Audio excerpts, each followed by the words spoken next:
Hello everyone. Today discuss about living world and the first our priority of need level characteristics of living beings.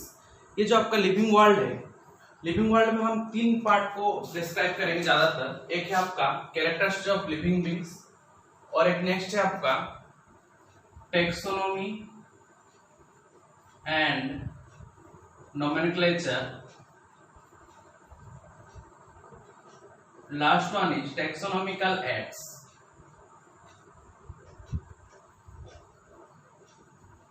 मैं already आपको बता चुका हूं कि taxonomy क्या होता है। Taxonomy is a branch of science, biological science आप बोल सकते हैं। वो क्या होता है आपका क्लासिफिकेशन, आइडेंटिफिकेशन, कैरेक्टराइजेशन एंड उसका नेमिंग को फॉलो करता है। तो उससे पहले हम जानते हैं लिविंग बींग्स का क्या क्या प्रॉपर्टी होता है। पहले मैं आपको बोल चुका हूं कुछ कि लिविंग बींग्स में क्या क्या प्रॉपर्टीज होना चाहिए, उसको और थोड़ा बहुत हम डिस्क्राइब करते हैं। पहला आता है definite shape and size. Definite shape and size, हर कोई लिविंग ऑर्गेनिज्म का डेफिनाइट शेप एंड साइज होता है। आप बोलोगे सर ये जो डस्टर है, डस्टर का भी तो डेफिनाइट शेप एंड साइज है, लेकिन ये इसको हम नॉन लिविंग में काउंट करेंगे क्योंकि हमारा जो ये डेफिनाइट शेप एंड साइज है ये उसका डिफाइनिंग प्रॉपर्टी नहीं है। लिविंग बींग्स का डिफाइनिंग प्रॉपर्टी नहीं है, लेकिन हर एक ऑर्गेनिज्म का कुछ ना कुछ शेप एंड साइज है, इसलिए हम उसको डेफिनाइट शेप एंड साइज को लिविंग बींग्स का अंडर में लिए हैं। लेकिन ये आपका डिफाइनिंग प्रॉपर्टी नहीं है, तो उसको हम लिख सकते हैं it's not a defining property. It's not a defining property. ठीक है, तो आपका डेफिनाइट शेप एंड साइज होना चाहिए लिविंग बींग का। नेक्स्ट पॉइंट चलते हैं ऑर्गेनाइजेशन। ऑर्गेनाइजेशन मतलब कोई भी आपका अगर छोटा से छोटा जितना भी आपका प्रोकैरियोटिक ऑर्गेनिज्म हो जाए, सेल से लेके स्टार्ट होता है। क्योंकि सेल क्या होता है आपका structural functional unit of life. तो सेल से स्टार्ट होता है, देन टिश्यू होता है, टिश्यू से ऑर्गन होता है, ऑर्गन से ऑर्गन सिस्टम होता है। तो उसको इसीलिए हम क्या बोलते हैं, तब जाकर हमको ऑर्गेनिज्म बोला जाता है। तो ऑर्गेनाइजेशन सब एक लिविंग बींग्स के लिए क्या होता है, ऑर्गेनाइजेशन होना चाहिए। ठीक है, तो ये उसका डिफाइनिंग प्रॉपर्टी ऑर्गेनाइजेशन। तो कोई भी जितना भी लिविंग ऑर्गेनिज्म है सबका आपका बॉडी का ऑर्गेनाइजेशन होना चाहिए। हो सकता है वो सेल ऑर्गेनाइजेशन हो सकता है, हो सकता है टिश्यू का ऑर्गेनाइजेशन हो सकता है, और हो सकता है वो आपका ऑर्गन सिस्टम का ऑर्गेनाइजेशन। तो हमारे पास ऑर्गेनाइजेशन है, इसलिए हमको क्या बोला जाता है, ऑर्गेनिज्म बोला जाता है। क्लियर। नेक्स्ट है आपका ग्रोथ एंड डेवलपमेंट। तो ग्रोथ क्या होता है, ग्रोथ आपका एक इरिवर्सिबल प्रोसेस है। इरिवर्सिबल प्रोसेस मतलब वंस अगर ग्रोथ हो गया तो उसको हम वापस में रिटर्न नहीं कर पाएंगे। तो ग्रोथ आपका इरिवर्सिबल प्रोसेस है। ऐसा तो नहीं आप जैसे मान के चले आप जब 5-6 क्लास में पढ़े थे, आपका हाइट अगर 4 फीट था तो अभी आपका हाइट 5 फीट हो गया। जैसे ही आप 11th पहुंच गए आपका 5 फीट 5 इंच हो गया। तो जैसे आपको ये ग्रोथ इंक्रीज होता जाएगा, कभी डिक्रीज नहीं होता है। ग्रोथ का कभी डिक्लाइन प्रोसेस नहीं है इन लिविंग केस में। ठीक है, तो ग्रोथ आपका क्या है, इरिवर्सिबल प्रोसेस है। ग्रोथ क्या है आपका, एक इरिवर्सिबल प्रोसेस है। ठीक है, वो आपका इरिवर्सिबल प्रोसेस है। और डेवलपमेंट क्या है, डेवलपमेंट का डेफिनेशन में इधर आपको लिखाया हूं। Development is the some total of change that occurs during in life time. तो आपका लाइफ टाइम में जो भी आपका चेंजेस हो रहा है उसको हम क्या बोलते हैं, डेवलपमेंट बोलते हैं। आपका लाइफ टाइम में जो भी आपका चेंज हो रहा है उसको हम क्या बोल रहे हैं, डेवलपमेंट बोल रहे हैं। ठीक है, तो development is the some total of character that occurs in during life time. तो आपका जो ग्रोथ है दो टाइप है, एक है एक्सटेंसिव ग्रोथ और एक आपका इंट्रिंसिक ग्रोथ। अब बोलोगे सर ग्रोथ तो नॉन लिविंग ऑर्गेनिज्म में भी हो सकता है, कैसे? जैसे मान के चलिए हमारे घर में कुछ कंस्ट्रक्शन काम चल रहा है, उसमें कुछ मेटल्स वगैरह आया, तो वन ट्रिप ट्रक में मेटल्स है, फिर और एक ट्रिप मेटल्स है, तो उसका जो साइज था, उसका जो ये था वो क्या हुआ, आपका इंक्रीज हुआ। तो कैसे इंक्रीज हुआ, एक्सटेंसिव से इंक्रीज हुआ, मतलब आउटसाइड से इंक्रीज हुआ। तो जो आपका एक्सटेंसिव ग्रोथ होता है उसको हम क्या बोलते हैं, एक्रीशन बोलते हैं। क्या बोलते हैं बेटा, उसको हम एक्रीशन बोलते हैं। और इंट्रिंसिक ग्रोथ को क्या बोलते हैं, इंटरसेप्शन बोलते हैं। क्या बोलते हैं, इंटरसेप्शन। ठीक है, इंट्रिंसिक को क्या बोलते हैं, इंटरसेप्शन, और एक्सटेंसिव क्या बोलते हैं, एक्रीशन। तो एक्रीशन आपको किस में दिखाई देगा, नॉन लिविंग में दिखाई देगा। एक्रीशन किस में दिखाई देगा, नॉन लिविंग में। इंट्रिंसिक किस में दिखाई देगा, लिविंग में दिखाई देगा। तो ग्रोथ भी आपका एक डिफाइनिंग प्रॉपर्टी नहीं है, not a defining property, not a defining property. तो आपका लिविंग बींग्स का ये डिफाइनिंग प्रॉपर्टी नहीं है ग्रोथ, क्योंकि ग्रोथ आपका नॉन लिविंग में भी आ रहा है जिसको हम एक्रीशन बोलते हैं, और इंट्रिंसिक में वो आपका इंटरसेप्शन बोलते हैं। ठीक है, तो ग्रोथ अगर हम बात करेंगे प्लांट का केस में, तो प्लांट का केस में ग्रोथ क्या है आपका, एक कुछ उसका मतलब टाइम पीरियड नहीं है, वो आपका पूरा लास्ट उसका एंड तक वो ग्रोथ हो सकता है, क्योंकि उसके पास क्या मेरिस्टेमेटिक टिश्यू है। आपको बॉटनी में पढ़ा जाएगा, simple permanent tissue, complex permanent tissue, ठीक है, डिविजनल जो आपका डिवीजन होता है उसको बोलते हैं मेरिस्टेमेटिक, क्योंकि उसके बाद मेरिस्टेमेटिक टिश्यू है वो अपना लाइफ टाइम डेवलप होता है, लेकिन हमारे ह्यूमन बीइंग के पास एक सर्टेन पीरियड ऑफ ग्रोथ रहता है, ठीक है, तो ये हमारा 20 to 23 ईयर्स तक हमारा बॉडी ग्रोथ हो सकता है। तो एक्सटेंसिव ग्रोथ क्या हो गया आपका एक्रीशन, इंटर्नसिव ग्रोथ क्या इंटरसेप्शन हो गया। तो अगर हम एक लिविंग ऑर्गेनिज्म का ग्रोथ के बारे में बात करें तो उसमें क्या क्या होना चाहिए आपका, सेल डिवीजन होना चाहिए, क्या होना चाहिए आपका, सेल का डिवीजन होना चाहिए, सेल डिवीजन होना चाहिए, सेल एनलार्जमेंट होना चाहिए, सिक्रेशन ऑफ एपोप्लाज्मिक सब्सटेंस। तो सेल डिवीजन होगा, बैक्टीरिया भले ही हो जाए वो अपना बाइनरी फिजन शो करेगा, एमीबा हो जाए, जो भी आपका हो, जितना भी आपको प्रोटिस्टा मन जितना भी लोअर सेल डिवीजन करेंगे तब जाकर उनका रिप्रोडक्शन हो रहा है। तो रिप्रोडक्शन लोअर केस में रिप्रोडक्शन को हम इक्विवेलेंट कर सकते हैं हायर ऑर्गेनिज्म का सेल डिवीजन के साथ। अगर लोअर ऑर्गेनिज्म का रिप्रोडक्शन को हम इंटरचेंजेबल कर सकते हैं हायर ऑर्गेनिज्म का रिप्रोडक्शन के साथ। तो सेल एनलार्जमेंट होगा, कोई भी सेल अगर एनलार्ज नहीं होगा तो आपको ग्रोथ नहीं हो पाएगा, क्योंकि सेल जितना एनलार्ज होगा आपका ग्रोथ उतना हो पाएगा। सिक्रेशन एपोप्लास्टिक सब्सटेंस, एपोप्लास्टिक क्या होता है सेल का बाहर, और प्रोटोप्लास्टिक क्या होता है सेल का अंदर, ठीक है। तो जैसे हम बोलते हैं प्रोटोप्लाज्म, प्रोटोप्लाज्म क्या होता है आपका साइटोप्लाज्म प्लस न्यूक्लियोप्लाज्म। तो उस टाइप का एपोप्लाज्म एपोप्लास्टिक सब्सटेंस क्या होना चाहिए, सिक्रेशन होना चाहिए।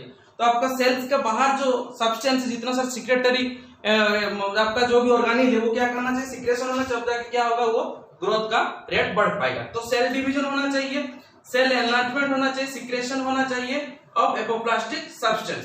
तो ये चीज को क्लियर हो गए, उसका एक स्क्रीनशॉट ले लीजिए।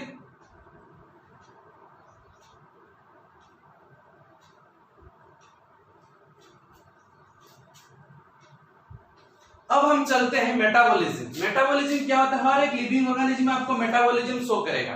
तो मेटाबॉलिज्म क्या होता है, सम total of chemical reaction occurs in body. आपका बॉडी में सम टोटल ऑफ क्या होना चाहिए, केमिकल रिएक्शन होना चाहिए, ठीक है। उसको जो आपका एंजाइमेटिक एक्टिविटी शो हो रहा है सम टोटल ऑफ, तो उसको हम क्या बोल रहे हैं, मेटाबॉलिज्म बोल रहे हैं। तो मेटाबॉलिज्म दो टाइप का, एक है एनाबॉलिज्म और एक है आपका कैटाबॉलिज्म। एनाबॉलिज्म मतलब कुछ बन रहा है, तो अगर कुछ बन रहा है तो एग्जांपल में हम क्या लिख सकते हैं बेटा, फोटोसिंथेसिस लिख सकते हैं, फोटोसिंथेसिस। कैटाबॉलिज्म मतलब ब्रेक डाउन हो रहा है, उसको हम क्या लिखते हैं, एग्जांपल में लिख सकते हैं आपका रेस्पिरेशन लिख सकते हैं, क्योंकि रेस्पिरेशन में क्या ब्रेक डाउन हो रहा है, ग्लूकोज ब्रेक डाउन और C6H12O6 ब्रेक डाउन होगा, तब क्या देता है वो आपको एनर्जी देता है, हाँ कि नहीं। तो आपका मेटाबॉलिज्म क्या है, a sum total of chemical reaction occurs in body, ठीक है। तो आपका बॉडी में जो भी एंजाइमेटिक रिएक्शन चल रहा है उसको हम क्या बोलते हैं, मेटाबॉलिज्म बोलते हैं, ठीक है। तो आपका एनाबॉलिज्म क्या है, कंस्ट्रक्टिव प्रोसेस, कुछ बन रहा है। फोटोसिंथेसिस, कैटाबॉलिज्म मतलब ब्रेक हो रहा है, तोड़ रहा है, उसको हो गया एग्जांपल रेस्पिरेशन। देन आते हैं रिप्रोडक्शन। तो मेटाबॉलिज्म आपका डिफाइनिंग प्रॉपर्टी है, तो हम इसीलिए आपको बोल रहे हैं कौन सा डिफाइनिंग कौन सा नॉट डिफाइनिंग, क्योंकि आपका वो पूछ सकता है नीट में कि आइडेंटिफाई द डिफाइनिंग प्रॉपर्टी। आपको 4 मार्क्स का लिविंग वर्ल्ड में आपको 4 मार्क्स के क्वेश्चन मिल जाएगा नीट का पेपर में, तो इसलिए आपको हर एक पॉइंट में ध्यान देना है, बेसिक को समझना है।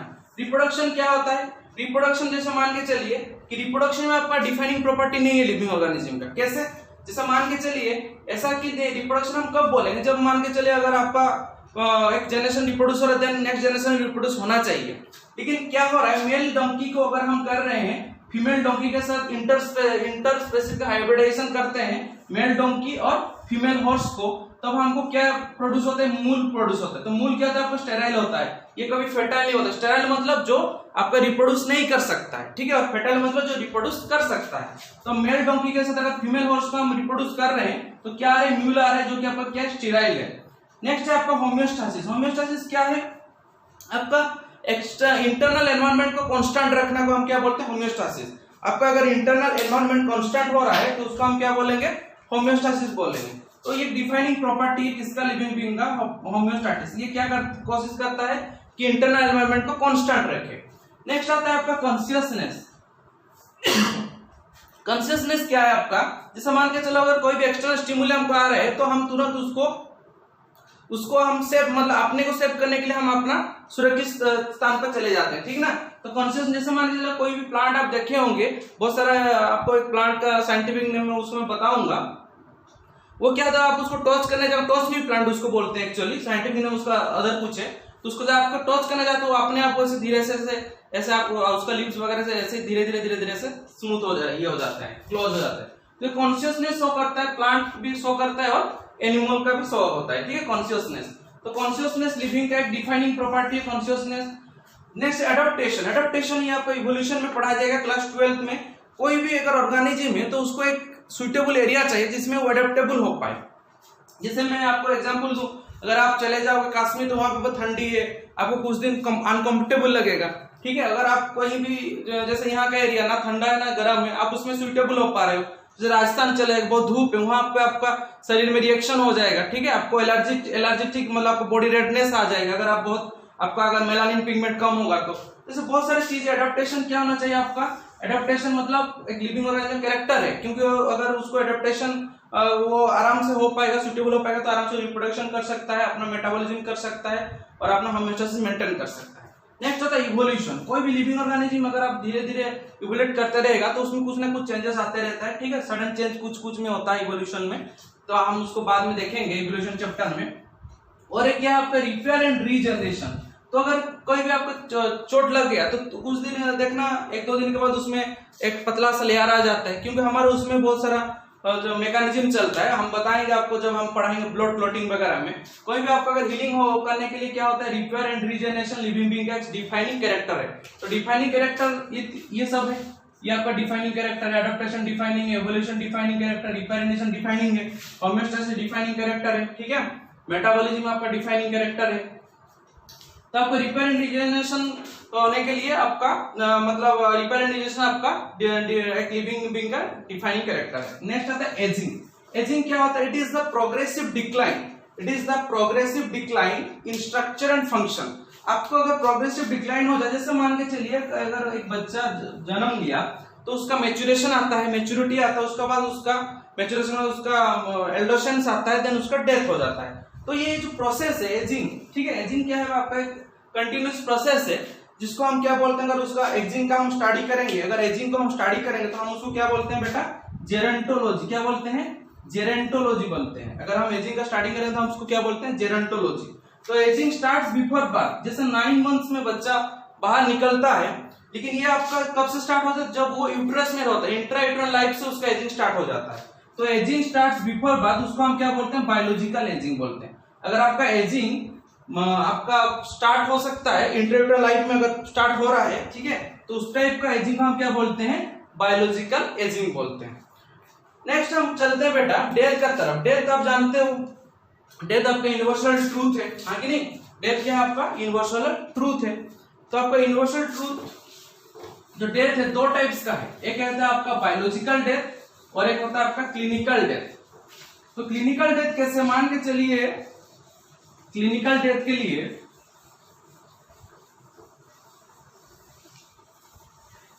क्लिनिकल डेथ कैसे आपको हम कहते हैं, मान के चलिए आप डॉक्टर बने हैं तो आपको पेशेंट का डेथ हो गया तो उसका क्या क्या आप सिम्टम देके उसको बोलोगे कि वो क्लिनिकल डेथ है। जैसे उसका क्या हो जाएगा? पल्स रेट नहीं रहेगा, हार्ट बीट स्टॉप रहेगा और क्या रहेगा? रेस्पिरेशन स्टॉप रहेगा। तो उसको हम क्या बोलते हैं? Clinical death. अगर ये तीन हम चीज देख पा रहे हैं तो उसको हम क्या बोलेंगे? क्लिनिकली डेथ हो गया, क्लिनिकल डेथ होता है। तो हम उसको डिक्लेयर कर देते हैं द पेशेंट इज डेड, ठीक है। अगर मान के चलो आपका ब्रेन काम करना बंद कर दिया, आपका ब्रेन स्टॉप टू फंक्शन, अगर आपका ब्रेन काम करना बंद कर दिया, ठीक है, तो अगर ब्रेन आपका काम करना बंद कर, धीरे धीरे आपका क्या होगा? सब ऑर्गन आपका धीरे धीरे वीक होते जाएगा, क्योंकि ब्रेन को सफिशिएंट ऑक्सीजन नहीं पहुंच पाएगा। तो इस टाइप का जो डेथ होता है उसको हम क्या बोलते हैं? Biological death. क्या बोलते हैं? बायोलॉजिकल डेथ बोलते हैं। तो डेथ को लेके बहुत सारा आपका ये है, उसको मोटिस बोलते हैं, MORTS, रिगोर मोटिस होता है, ठीक है, स्टिफ हो जाएगा, आपका मसल स्टिफ हो जाएगा, लिवर मोटिस होता है, लिवर मोटिस होता है। तो मोटिस जो वर्ड आपका आएगा तो समझ लेना डेथ रिलेटेड है। MORTS मोटिस मतलब आपका डेथ रिलेटेड वर्ड बोल रहा है। तो ये आपका लिविंग बीइंग का कैरेक्टर्स था, ठीक है। अब हम बात करेंगे आपका जो डाइवर्सिटी है, क्योंकि अपना लिविंग वर्ल्ड में बहुत टाइप का जानवर है, ठीक है ना, बहुत टाइप का इंसेक्ट है, अलग अलग प्लांट्स है, बहुत सारे ऐसे आपको देखने को मिलेगा लिविंग वर्ल्ड में।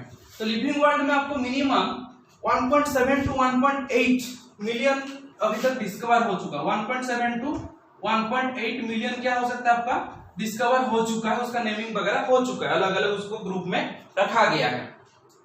तो ये जो आपका जो नेमिंग वगैरह हो चुका है, उसको जो ब्रांच हम पढ़ते हैं उसका हम क्या बोलते हैं? टेक्सोनॉमी। टेक्सोनॉमी क्या बोलते हैं बेटा? टेक्सोनॉमी। तो फादर ऑफ टेक्सोनॉमी आपको पूछ सकता है, उनको बोलते हैं कैरलस लिनियस। कौन बोलते हैं? Carlos Linnaeus, father of taxonomy. ठीक है, फादर ऑफ टेक्सोनॉमी। और आपका टेक्सोनॉमी का वर्ड कौन दिया था? टेक्सोनॉमी का वर्ड दिए थे साइंटिस्ट एपी कंडल। एपी कंडल ये आपका टर्म को गिवन किए थे, टेक्सोनॉमी टर्म को। ठीक है, तो आपका टेक्सोनॉमी और बच्चे कंफ्यूज होते हैं सर टेक्सोनॉमी और सिस्टमैटिक्स में क्या अंतर है? टेक्सा मींस आपका ग्रुप, टेक्सा मींस ग्रुप। ठीक है, अगर सिस्टमैटिक्स क्या होता है आपका? सिस्टमैटिक मतलब आपका इवोल्यूशनरी रिलेशनशिप अगर रह रहा है बिटवीन द टेक्सा, उसको हम क्या बोलते हैं? सिस्टमैटिक्स बोलते हैं। तो evolutionary relationship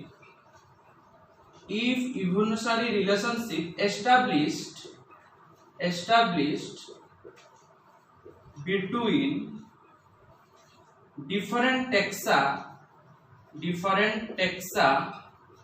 known as systematics। इसको क्या बोलते हैं? सिस्टमैटिक्स बोलते हैं। ठीक है, सिस्टमैटिक मतलब अरेंजमेंट, आपका जितना भी ऑर्गेनिज्म है उसको हम अगर अरेंजमेंट कर पा रहे हैं तो उसको हम क्या बोलेंगे?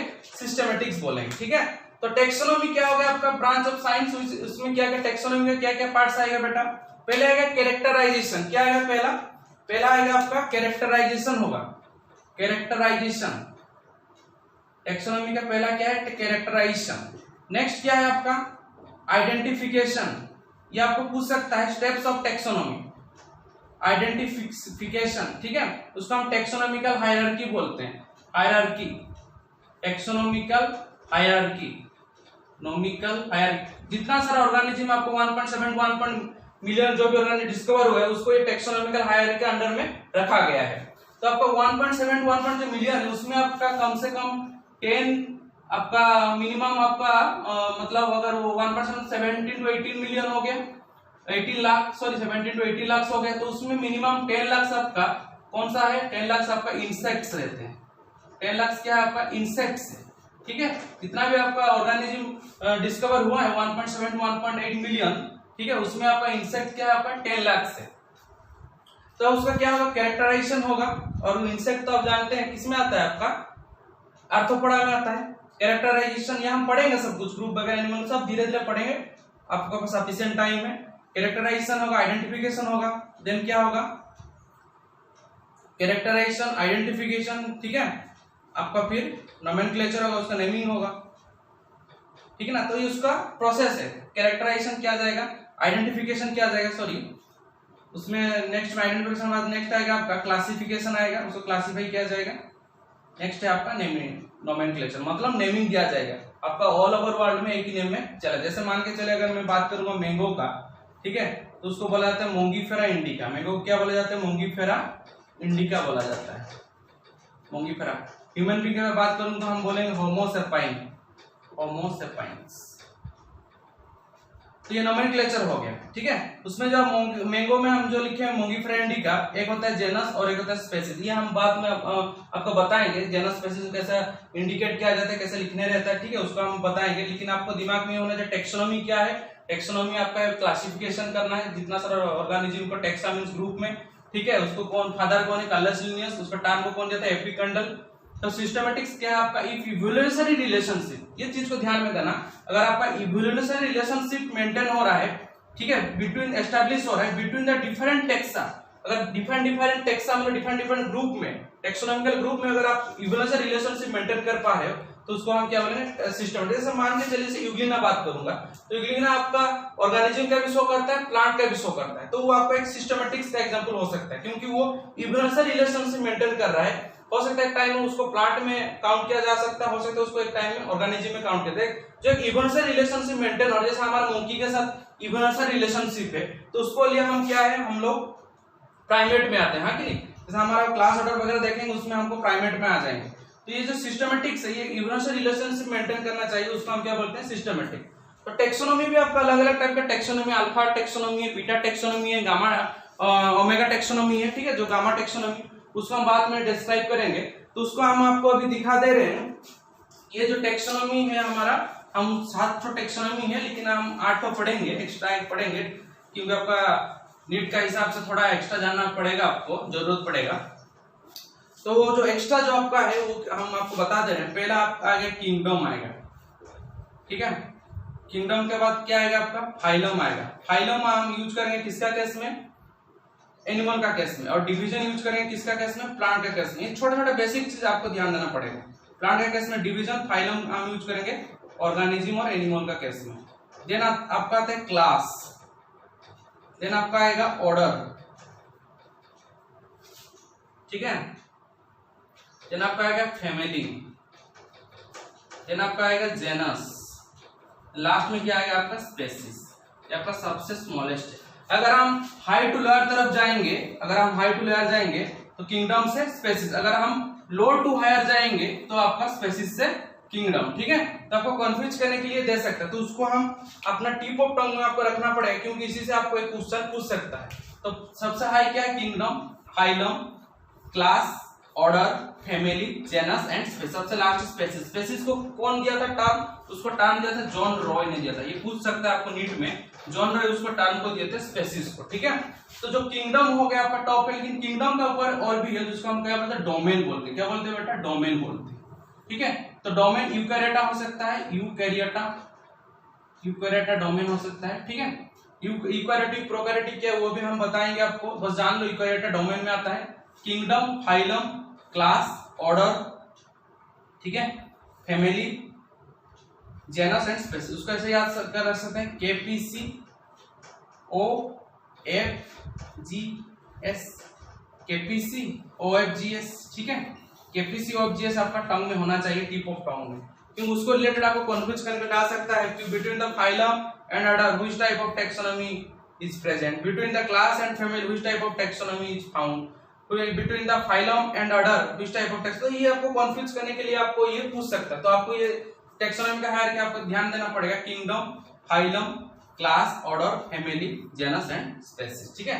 तो नेक्स्ट क्लास में उसके बारे में हम पूरा डिटेल डिस्क्राइब करेंगे, कैसे हम स्पेसीज को एक कॉमन रिलेटेड जो ऑर्गेनिज्म होता है उसको स्पेसीज में रखते हैं, उसका रिलेटेड तो जेनस में, ऐसे करके हम कैसे अपना ह्यूमन बीइंग को हम कैसे इसमें रख पाएंगे, ठीक है। कैसे हम ट्राइटिकम एस्टिवम जो आपका व्हीट होता है उसको कैसे रख सकते हैं, मोंगिफेरा इंडिका, सबका हम इसको क्लासिफाई करेंगे, ठीक है, जो कि आपको बहुत अच्छा लगेगा, मजा भी आएगा। तो आपको ये स्टार्टिंग है, तो आप जितना बायोलॉजी को स्टार्टिंग से आप अच्छा से दिल लगा के पढ़ोगे तो आपके फायदेमंद है। आप बहुत सारे चीज सीखोगे, आपको बहुत सारा बायोलॉजिकल टर्म आपको सीखने को मिलेगा। जो भी आपका डाउट होगा मेरा ये सेशन में आप नीचे कमेंट बॉक्स में डाल दीजिए, मैं उसको नेक्स्ट में सॉल्व कर दूंगा, ठीक है। Thank you.